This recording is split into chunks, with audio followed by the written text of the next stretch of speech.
Please follow along and read as I read A Mosaic of Immigrants.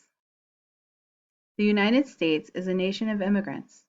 Many of the people who live in the United States today left their homelands in other countries to come to America. Those who are not immigrants themselves can probably point to ancestors who came to the United States as immigrants in earlier times.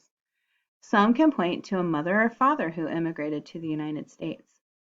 They might have a grandparent or great-grandparent who came to the United States as an immigrant.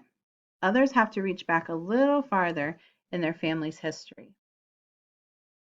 The people who lived in North America the longest are the Native Americans. Their ancestors are the first known people to live in what is now called the United States. They made their way from Asia into North America thousands of years ago.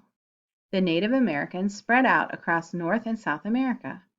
Today, many Native American descendants live all across the United States. For many years, the people of Europe did not know that Americas existed. Europe and the Americas were two separate worlds. The voyages of Christopher Columbus in 1492 changed that. After these voyages, Europeans began to settle in the Native Americans' lands of North and South America. The earliest immigrants came from a handful of countries in Northern Europe. Many came from England and Scotland, but there were settlers from other countries as well. Some came from France and Spain. Others came from Germany and the Netherlands. They settled down and made their homes in this new land called America.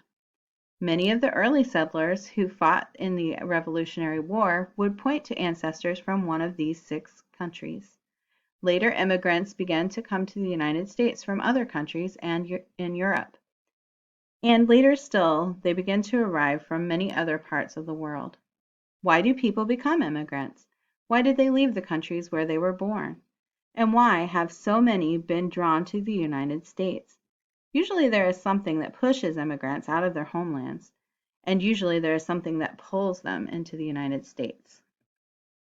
The Pilgrims who came to New England in the 1600s felt both pushed out of their homeland and pulled into the United States, although it wasn't called the United States at the time. They were pushed to leave England because the English king would not allow them to practice their religion in the way that seemed best to them. They were pulled into North America because they believed they would have religious freedom there.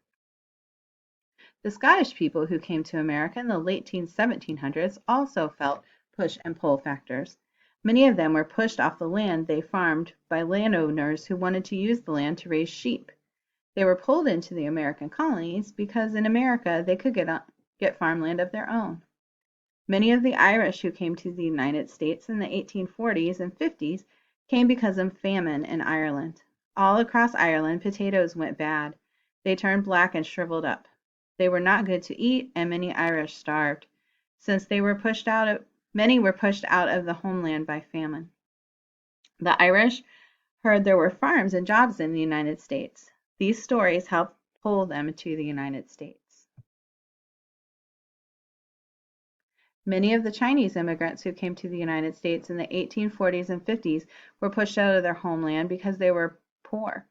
Some were pulled into the United States by the prospect or possibility of finding gold in the mountains of California. Others were drawn by jobs building railroads. Most of the immigrants saw America as a land of opportunity. It was the place where separatists would have the opportunity to practice their religion their own way. It was a place where the Irish would have the opportunity to work on the railroads or work in their communities in other jobs. Many groups were able to own their own land and provide for their families. Today, immigrants continue to come to the United States from all over the world, from countries such as Mexico, China, India, the Philippines, the Dominican Republic, Ethiopia, and Russia. Over 1 million immigrants arrive each year from these and many other countries. That is about 3,000 or 4,000 people every day. This read aloud will last about 15 minutes. By the time it is finished, 30 or 40 people will have immigrated to the United States. Today's immigrants no longer come into the United States through Ellis Island and Angel Island. Many immigrants today arrive by plane, though some come by boat, car, or on foot. Many people leave their homelands because they are not able to live and work safely and healthy in safe and healthy conditions. Most people must leave their countries because of problems in the government or the dangers of war. People all around the world continue to view the United States as a land of opportunity. They see the United States as a place where people can make a new start in life. They can get an education, find jobs and medical care, and create a new home for themselves and their families. They can contribute their skills and hard work to the communities in which they live. As in the past, new immigrants still face challenges or difficulties in their new country. Today's immigrants must still say goodbye to loved ones in their homelands and make new friends in the United States. It takes time to become familiar with new ways of living.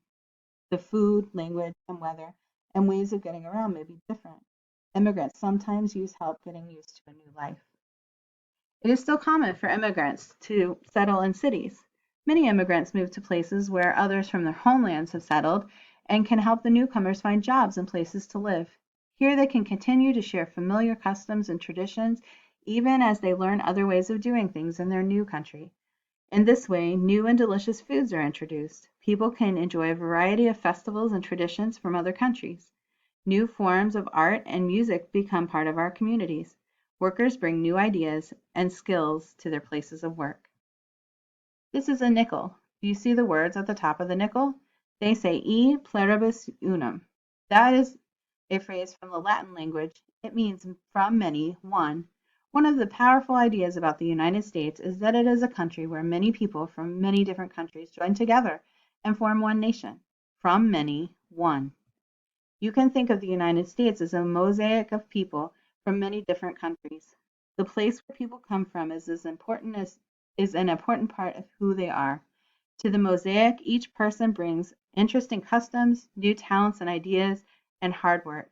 Like the tiles of a mosaic, each person contributes to making one nation, from many, one.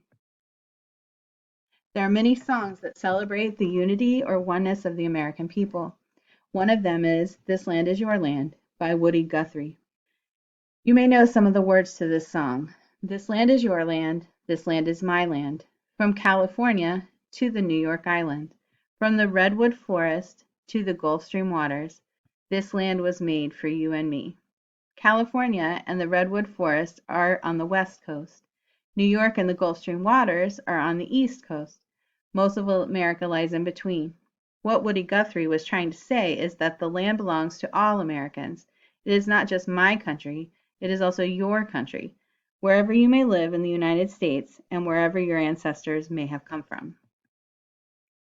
From the earliest Native Americans and the ancestors who came long ago from the other continents such as Europe, Africa, and Asia, through history until today, people have come to the land that is now the United States for many reasons.